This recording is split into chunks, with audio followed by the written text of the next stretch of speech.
राम गोपाल भैया को कम से कम यहाँ से 70,000 वोटों से हम लोग विजयी बनाकर विधायक बनाने का काम करेंगे इस बार। भाजपा वाले कि बाबा साहब के गले में डालो माला लेकिन विचारों पर लगा दो ताला, उसका ये चीज है हम लोगों। योगी सरकार ये दूसरा साल इनका मतलब दूसरा सत्र चल रहा है इनका, लेकिन इनके जितने भी पेपर हुए 69,000 की आप मुद्दा की बात कर लीजिए, 4 साल के बाद भी वो बेचारे आज चाहे वो जनरल बच्चे हों चाहे ओबीसी बच्चे हों, वो सारे सड़क पे आ गए हाई कोर्ट के आदेश पर।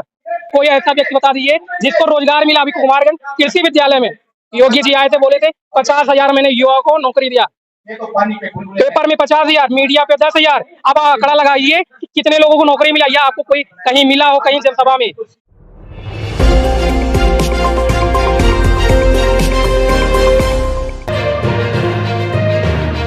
जिला चौक न्यूज। साथियों नमस्कार, मैं सूरज कुमार, आप देख रहे हैं जिला टॉप न्यूज। इस समय मिल्कीपुर क्षेत्र में हूँ जो उपचुनाव होने जा रहा है।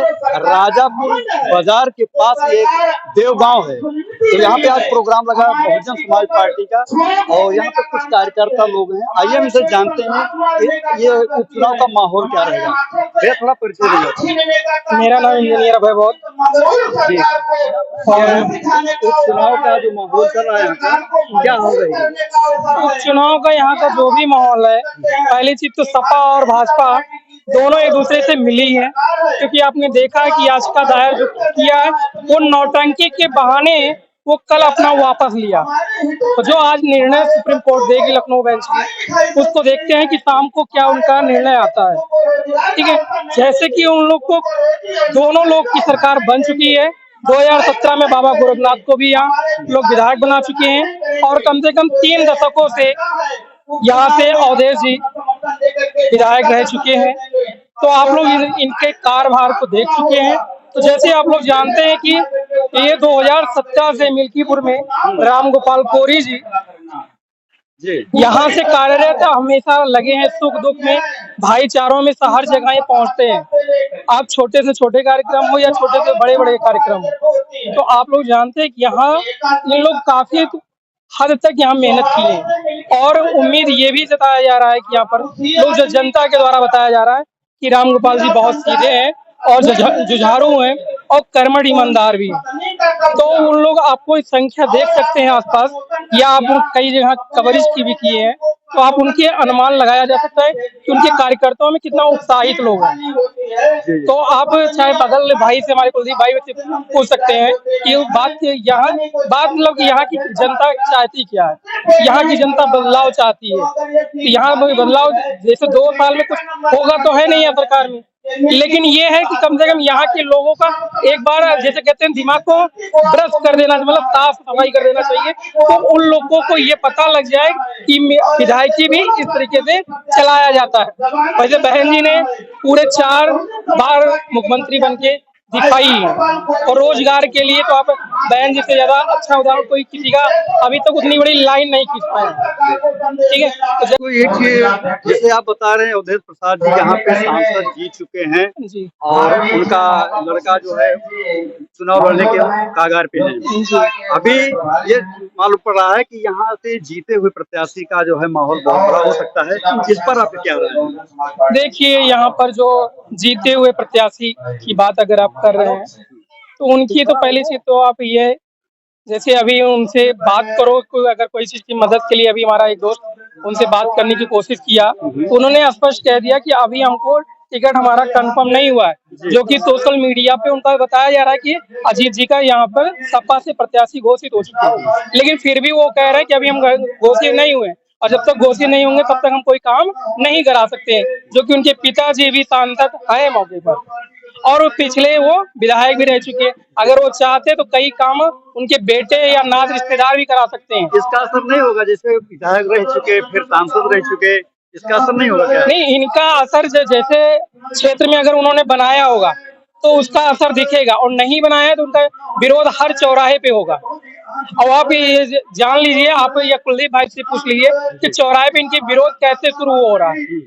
ये नहीं कि परिवार को हमेशा सीट मिलती रहेगी। पहली चीज तो ऑप्शन ये उठा रहे हैं, जैसे हमारे यादव भाई हैं या हमारे पासी भाई, ये पहले ऑप्शन में यही कह रहे हैं कि इनका परिवार ही हमेशा लड़ता रहेगा, क्या यहाँ का और कोई जनता नहीं है। तो ये यहाँ का जो संगठन है सपा का, वो यहाँ से पहली बार मतभेद स्टार्ट हो गया।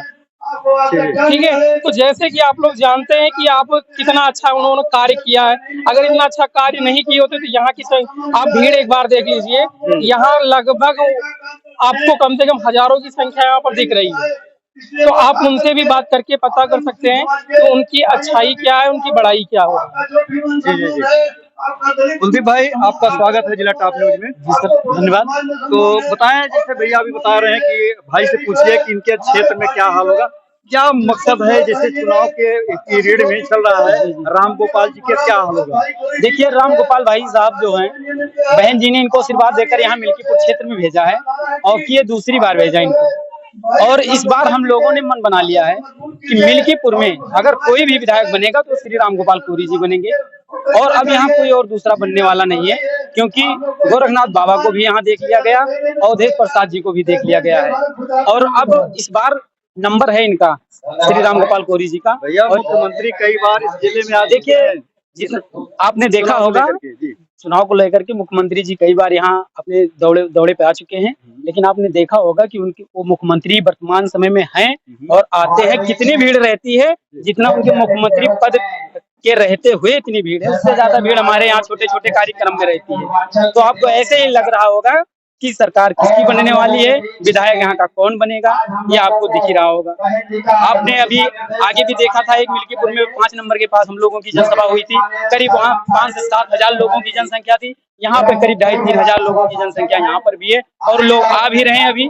तो इस तरह से इन लोगों ने जो बहुत पहले हम लोगों को कभी संविधान की झांसे में रखा था, कभी चलो पीडीए के उसमें, ऐसा अब कुछ नहीं है। अब हम लोग सारे लोगों ने, मिल्कीपुर की जनता ने मन बना लिया है और राम गोपाल भैया को कम से कम यहाँ से 70,000 वोटों से हम लोग विजयी बनाकर विधायक बनाने का काम करेंगे इस बार। मुस्लिम समाज के लोग भी जुड़े हुए हैं। जी बिल्कुल है, मुस्लिम समाज के भी लोग हैं और यादव समाज के भी लोग साथ दे रहे हैं पूरा बराबर। और हर गांव, हर क्षेत्र में हम लोग जहाँ जहाँ जाते हैं वहाँ पूरी तरह से सपोर्ट है, वोट भी है, सपोर्ट भी, दोनों हम लोगों को पूरी बरकरार। हर लोग यही कह रहे हैं कि इन लोगों को यहाँ से भगाओ और राम गोपाल भैया को लाओ, क्योंकि अगर मान सम्मान बचाना है तो सिर्फ और सिर्फ बहुजन समाज पार्टी बची है, उसी में बच सकता है, अन्यथा कुछ बचा नहीं है, सब उजड़ गया है। जी जी जी, क्या मुद्दा रहेगा। मुद्दा अब यही मुद्दा रहेगा यहाँ पे, ये लोगों का मुद्दा आपने देखा ही है। और हमारे प्रत्याशी का मुद्दा है कि यहाँ पर जैसे किसी के साथ कोई कांड हो जाता है, कोई को मिला, कोई किसी को मार दे रहा, हमारी बहन बेटियां इधर उधर जा रही हैं, FIR नहीं दर्ज हो पा रहा है। अभी गोसाईगंज की घटना है जहाँ पर वो बेचारा थाने तक पहुँचने के बाद लगभग जब पूरे बसपा की पूरी टीम वहाँ खड़ी हुई, तब जाके उसका दूसरे दिन FIR दर्ज हुआ। आप सोशल मीडिया पे देख सकते हैं, वो दिलासीगंज की घटना है, दिलासीगंज के वो जो प्रधान जी से। ठीक है, तो ये इनके यहाँ के मानसिकता, ये योगी सरकार की मानसिकता चल रही है। लखनऊ से इन्होंने कंट्रोल नहीं कर पाए, वो जिले में रह के भी नहीं कंट्रोल कर पाते हैं। आचार संहिता लगी है तो ये पुलिस वाले भी यहाँ दिख रहे हैं, नहीं तो आचार संहिता नहीं लगती है तभी वो नुक्कड़ सब कहते हैं कि धारा 141 लगी हुई और 24, लेकिन ये तब तक नहीं करते हैं जब तक काले आचार संहिता नहीं लगती है। तो इनकी आप मानसिकता समझ लीजिए कि ये कोई भी कार्य ये तभी कर सकते हैं जब आचार संहिता लगती है, या तो बहन जी की तरीके से कोई शासन करके या तो दिखाए, और नहीं तो इनके अलावा कोई करने वाला नहीं है बहन जी के अलावा। जितना अच्छा उनका शासन, अभी बहराइच का मुद्दा आप देख लीजिए, बहराइच में जैसे आप लोग ठीक है विसर्जन कीजिए, कोई मना नहीं करता है, लेकिन विसर्जन करने से ये होता है कि आप शांति भाईचारा बनाना रहे हो, ये तो नहीं कि आतंकवादी वाला गाना आप लगाइए जिससे दूसरे को भी आप उनको कॉल उत्तेजित कीजिए। जब उत्तेजित करोगे तो वहाँ बवाल होगा या नहीं होगा, आप बताइए हमको। ठीक है, तो उत्तेजित जब लोगों को आप पहले से कर रहे हो तो शासन प्रशासन वहाँ की क्या कर रही है भाई, योगी सरकार वहाँ बैठ के क्या कर रही है। जब आप आदेश दोगे कि इस चीज के मुद्दे पे यहाँ ऐसे संभावना हो सकती है, तो आप उस चीज को रोकते क्यों नहीं। या वहाँ का आपका SHO क्या कर रहा है, SP क्या कर रहा है, वहाँ क्या कर रहे हो। आज पूरी टीम वहाँ लगा दी हो, वहाँ प्रशासन की कमी। जैसे हमारे वहाँ एक दोस्त है रह रहा है, कह रहा है भाई इस समय वहाँ निकलना दुष्कर हो गया, पूरे पुलिस ने छावनी बना ली। भाई इसके पहले क्यों नहीं छावनी बनाई भाई, अब तक ये कंफर्म नहीं हुआ। जैसे उसमें क्या है, एक मुसलमान जो अब्दुल्ला नाम बताया जा रहा है, भाई अब्दुल्ला नाम से वो योगी सरकार हिंदू मुस्लिम ही क्यों करती भाई, भाईचारा क्यों नहीं करती, विचार पे क्यों नहीं टिप्पणी करती। और ऐसे मनुवादी जो टीवी है वो भी इनको बार बार दिखाती है। जब दलित की कहीं घटना होती है, एससी की कहीं घटना होती है, या ओबीसी भाई की कहीं घटना होती है, तब क्यों नहीं दिखाती भाई? हमेशा जब जनरल की बात आती है तभी वहाँ मीडिया भी वहाँ आ जाती है, चाहे उसको पैसा मिले चाहे ना मिले, लेकिन वो अपना जात पक्ष हमेशा रखती है। मणिपुर का घटना आज तक किसी टीवी पर नहीं दिखाया गया। मणिपुर का घटना किसी टीवी चैनल पर नहीं दिखाया गया। अगर यह मोबाइल ना होता तो हम लोग ना जान पाते। और बहुजन समाज और मुसलमान ये पूरी तरह से ठगा हुआ है। अब ये मान चुका है कि मैं ठगा हुआ हूँ और ये न ठगने का रास्ता ढूंढ रहा है। जैसे संविधान बचाने का देश बंद करवाया गया तो बहुजन समाज पार्टी बहन मायावती ने देश बंद करवाने का काम किया। सुना गया कि समर्थन कांग्रेस और समाजवादी का भी है, लेकिन मैंने पूरे भारत में कहीं नहीं देखा कि कोई लाल झंडा वाला लग करके, लाल टोपी लगा करके 10, 20, 50 लोग जाकर के किसी थाने पर विज्ञापन दिए हों, किसी डीएमओ को तात्लियम दिए हों, और तो जिला पर दिया गया। छोटे बड़े जनसंख्या और शक्ति में दिखा करके जगह जगह लोगों ने अपना ये प्रदर्शन किया, लेकिन कांग्रेस और समाजवादी को पूरी तरह से कहीं देखा नहीं गया। तो कैसे संविधान बचेगा? ये बहुजन समाज पार्टी को ठगने का काम कर रहे हैं। चुनाव में चल रहा था लोकसभा का, हाँ, तो संविधान की ही चर्चा हुई। वो तो ये कहती है भाजपा वाले कि बाबा साहब के गले में डालो माला, लेकिन विचारों पर लगा दो ताला। उसका ये चीज है, हम लोगों को दिखाने के लिए बोर्ड और ये बैनर में बाबा साहब का तस्वीर जो हमारे मसीहा इनकी लगाई जाती है। अब तक का यही नहीं खोज पाए समाजवादी और बीजेपी के लोग कि कितने बहुजन समाज के मसीहा हैं। बस एक बाबा को जान गए कि खाली ये मसीहा है। हम लोगों का मसीहा आप गिन नहीं सकते कितने मसीहा हैं। जितने हम लोग गड़ा मुर्दा खोदते हैं तो उतने मसीहा निकलते हैं और यथार्थ निकलते हैं, ऐतिहासिक निकलते हैं। लेकिन ये लोग किसी नहीं जानते।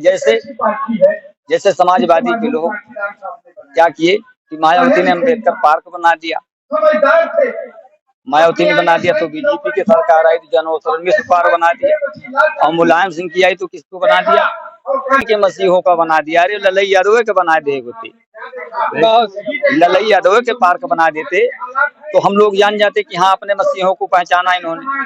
तो ये दूसरे को बप्पा कहना चाहते हैं, इसलिए अब हम लोग अपने बप्पा को तो बहुत पहले से पहचान चुके हैं। अर्थात मेरे बाबा को सब लोग बाबा कहने लगे। मैं किसी के बाबा को नहीं बाबा कहता हूँ, मैं अपने बाबा को। मुझे लगता है कि वोट की राजनीति होता है जी, वोट की राजनीति करने के लिए हमारे बाबा को बाबा बना लेते हैं और बाबा को दर्जा नहीं देते हैं, गले में माला डालते हैं, विचारों पर ताला लगाते हैं। इसलिए बहुजन समाज ये जान गया है कि हमारे साथ क्या हो रहा है। क्या नाम है आप? अभय राजपुरी, कुचेरा बाजार। तो कुचेरा बाजार, ये मिल्कीपुर क्षेत्र का जो उपचुनाव होने जा रहा है जी, इसमें क्या माहौल रहेगा? इसमें बहुत बढ़िया माहौल रहेगा। ये जनता आप सब गांव तक, छोटे बड़े सब लोग समझ गए हैं कि हम लोग ठगे गए हैं। इससे रास्ता निकालने के लिए बस हमारा बहुजन समाज बस थोड़ा सा ये बहुजन समाज पार्टी में कहीं टूटी हुई कि हमारे जो जमीनी स्तर से कैडर लगता था वो कैडर न लग पा करके हमारे जो वर्कर थे वो इधर उधर बिखर गए। और हम लोगों की आदत थी कि महीने में एक जगह कहीं ना कहीं कुछ बोलें, और हम 20 साल बीत गया, हमारे समाज, हमारे छोटे बड़े वर्कर कहीं बोलने न पाए, इसलिए इनकी आदत खत्म हो गई, अपने रोजी रोजगार में लग गए। इसलिए थोड़ा सा जो है कि हमारे जो कार्यकर्ता का मन है ये दब चुका है। लेकिन इस चुनाव में एकाएक इनका स्वाभिमान जाग गया है। हाँ, अब राम गोपाल को एक तरफ से उठ जाएगा। और मुसलमान पहले मान्यवर साहब का कहे थे कि दलित मुसलमान करो विचार, कब तक सहोगे अत्याचार। अब अत्याचार नहीं सहेंगे। अब हम लोग राम गोपाल की मदद करके इनको यहाँ से जिताएंगे। कह रहे हैं अत्याचार नहीं सहेंगे, अपना थोड़ा परिचय दें। मेरा नाम जगेश्वर कोरी। ये उपचुनाव मिल्कीपुर विधानसभा मेरा घर है। जी। तो ये मिल्कीपुर विधानसभा का जो चुनाव होने जा रहा है, इसके बारे में कुछ बताएं। अब की हाल क्या रहेगी, क्योंकि एक बार राम गोपाल जी चुनाव लड़ चुके हैं। हाँ, एक बार चुनाव लड़ चुके हैं। हाँ, 47,000 वोट आपको मिल चुका है 2022 में। जी। उसके बाद माननीय अवधेश पासी जी वो विधायक हो गए। ठीक है, 2024 में आप सांसद भी चुन लिए गए, विधानसभा खाली हो गई। बहन जी ने भैया को बुला के फिर एक बार इन पे विश्वास जताया कि आप जाइए, और खुला है मिल्कीपुर, आप विधायक होके आइए। और हम लोग रात दिन लगे हैं इनको विधायक बनाने के। परिवर्तन है पूरी विधानसभा में, विरोध है माननीय सांसद जी का, विरोध है वर्तमान सरकार का। इसका फायदा भाई साहब को मिलेगा। वर्तमान सरकार को सबका साथ सबका विकास को लेकर के नारा है उनका। हाँ, आपका क्या नारा है? नहीं, कई नारा नहीं है जी, क्या मुद्दा रहेगा? साथ तो सबका है नहीं, यहाँ मुद्दों की कमी नहीं है। मुद्दा अगर गिना जाएगा तो मुद्दा है। आप शुरू करेंगे, बारूद बाजार से विधानसभा शुरू होती है और अभी लास्ट 5 किलोमीटर पीछे है, ठीक है। तमाम मुद्दे आपको चलते फिरते हैं, आपको दिखता होगा, ऐसे सड़क पे नजर आता है। मुद्दे हैं, मुद्दों की कमी नहीं है। एक दो मुद्दा खुद गिनाया जाए, तमाम मुद्दे हैं जी। मतलब अब की बार पूरी रीति से सारे लोग मन बना लिए। यस, बिल्कुल। तो राम गोपाल जी चुनाव जीतेंगे हम लोग, 100% चुनाव जीतेंगे। ओके, धन्यवाद।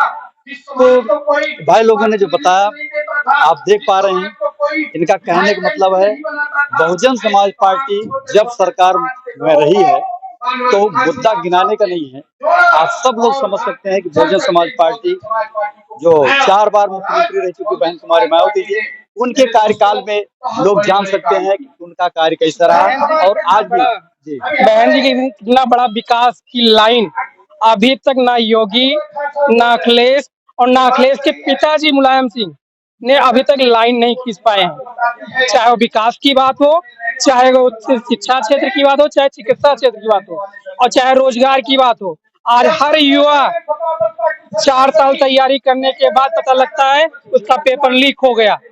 ऐसा बहन जी के सरकार में कभी नहीं हुआ, और ना ही कॉलेज में सबसे ज्यादा हाई कोर्ट गया। लेकिन योगी सरकार, ये दूसरा साल इनका, मतलब दूसरा सत्र चल रहा है इनका, लेकिन इनके जितने भी पेपर हुए 69,000 की, आप मुद्दा की बात कर लीजिए, 4 साल के बाद भी वो बेचारे आज, चाहे वो जनरल बच्चे हों, चाहे ओबीसी बच्चे हों, वो सारे सड़क पे आ गए हाई कोर्ट के आदेश पर।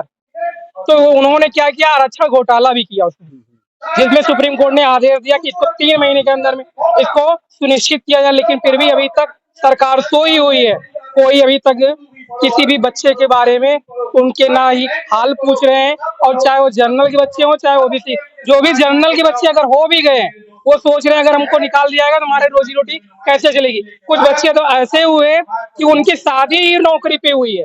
अगर उनको, चाहे वो एससी के बच्चे हों, चाहे ओबीसी के बच्चे और चाहे जनरल के बच्चे हों, अगर उनको नौकरी से हटा दिया जाएगा तो उनके बच्चे भी हो गए, 4 साल हो गए।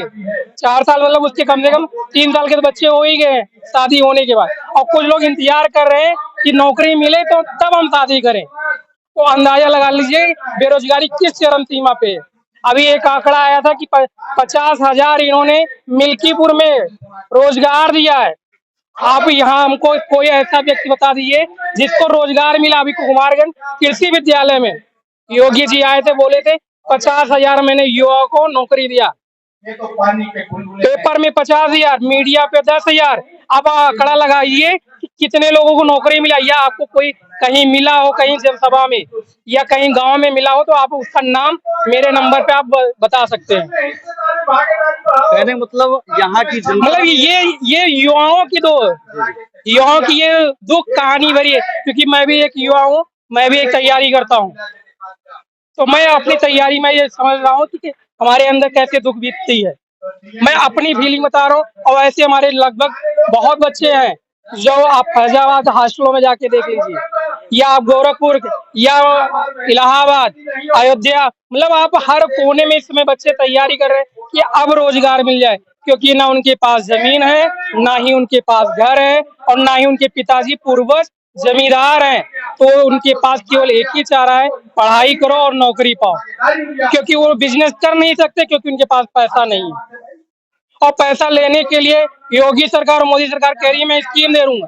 भाई स्कीम किस हिसाब से दे रहे हो? भाई उनको परसेंटेज आप लगा के दे रहे हो, ब्याज लगा के दे रहे हो। भाई उनको 4 साल 5 साल मौका तो दो 0% ब्याज पर। लेकिन नहीं, जब बैंक में आप जाओगे, क्योंकि मैं भी टेक्निकल कोर्स कर रखा हूँ, मैं भी एक बार अप्लाई किया तो वहाँ पता लगा कि आपके पास कुछ होना चाहिए, बैकग्राउंड, डिग्री नहीं चाहिए, क्योंकि डिग्री उनको नहीं कोई मायने रखता।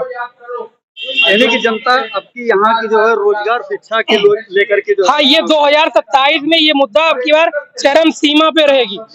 चाहे वो अखिलेश करें, चाहे राहुल गांधी करें, चाहे बहन जी करें, और आकाश आनंद भैया हमारे हरियाणा में हर मुद्दा को लेके यही चल रहे हैं कि हमारे रोजगार, जो बच्चे बेरोजगार घूम रहे हैं उनको रोजगार दिया कैसे जाए, उनका इंफ्रास्ट्रक्चर हमेशा वो इसमें बोल रहे हैं कि ऐसे ऐसे तैयार करेंगे तो ये हमारे बच्चों को रोजगार मिलेगा, क्योंकि उनको अच्छे से पता है कि हमारी जो बुआ है वो किस जमीन से आई हुई, इसलिए उनको इस चीज को दुख दर्द पता है। क्योंकि बहन जी बार बार बताती है कि इस चीज के हमारे समाज के लोग हमेशा ना मीडिया के सामने बोल पाता है और ना ही किसी के समाज के बीच में उससे विचार विमर्श भी कर पाता नहीं है।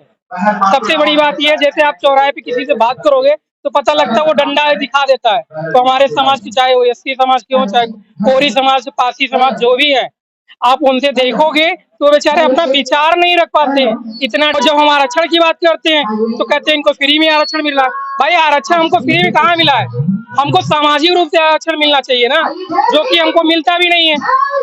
फिर भी योगी सरकार भी और मोदी सरकार ने कहा कि एससी समाज में भी क्रीमी लेयर होना चाहिए, लेकिन जब बहन जी ने दबाव डाला, बहन जी लगभग 31 अगस्त को जब दबाव डाला कि बहन जी कि क्रीमी लेयर नहीं होगा और ना ही आरक्षण मानेंगे, तो तब ये जाके मोदी सरकार को पता लग गया कि ऐसा ना हो कि सैलाब उठ जाए।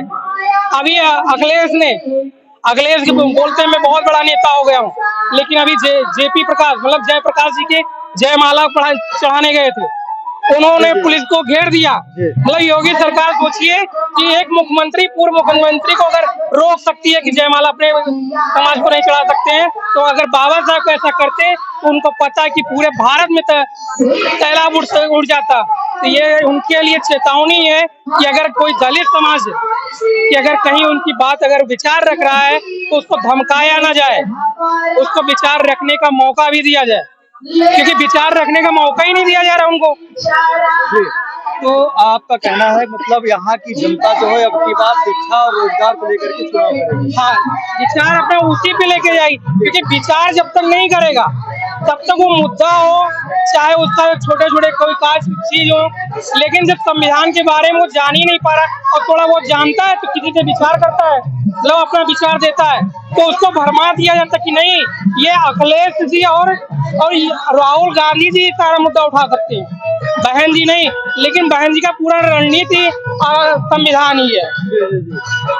तो भाई ने बहुत कुछ बताया और इन्होंने शिक्षा और रोजगार को लेकर के, विचार को लेकर के बातें की है। आपकी क्या राय है? अपनी प्रतिक्रिया हमें जरूर दें। मैं हूं सुरेश कुमार, कैमरामैन संतराम पुरी के साथ। बहुत बहुत धन्यवाद।